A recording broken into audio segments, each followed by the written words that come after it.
Its speeches are full of fear and pathos, as if our very survival is at stake. We are the last chance for our culture, for democracy, which was invented in Europe, for humanism, for enlightenment.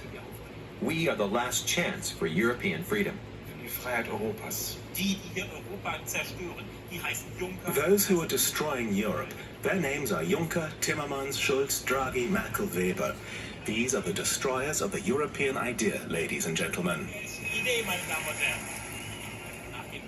But the right-wing vision of the future is still rather vague, and not only in Germany. Right-wing populists above all emphasize what or whom they are against. If you ask them what they're for, they often resort to slogans such as Europe of Nations. Susie Denison warns against getting drawn in by what she sees as a trick.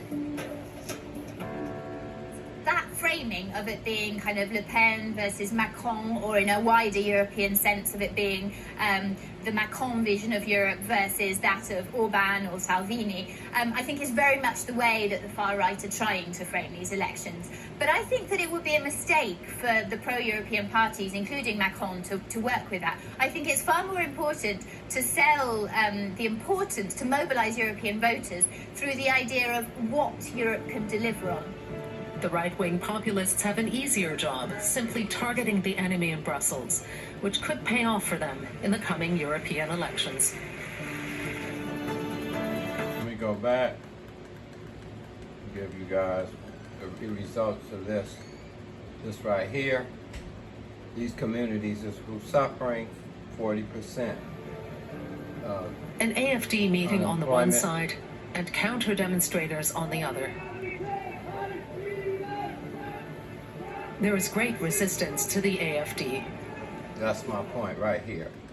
When we see peaceful demonstrations, these are the signs of the volcano. In Germany. That's the poverty, the oppression. Like here the in wealth's not Offenburg. coming down. The factories left this community. An Like AFD Detroit. meeting on the one side and counter-demonstrators They on didn't the... get, like Detroit, they did not get drugs flooded into their communities.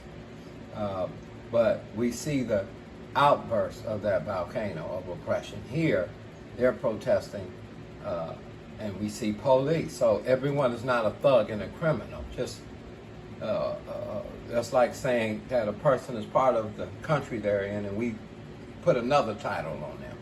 Bottom line is, it's just oppression, and the rich getting richer, and you're going to have more outbursts over the next 10 years. That's for the churches should help the members in their churches and their necessities to show something different.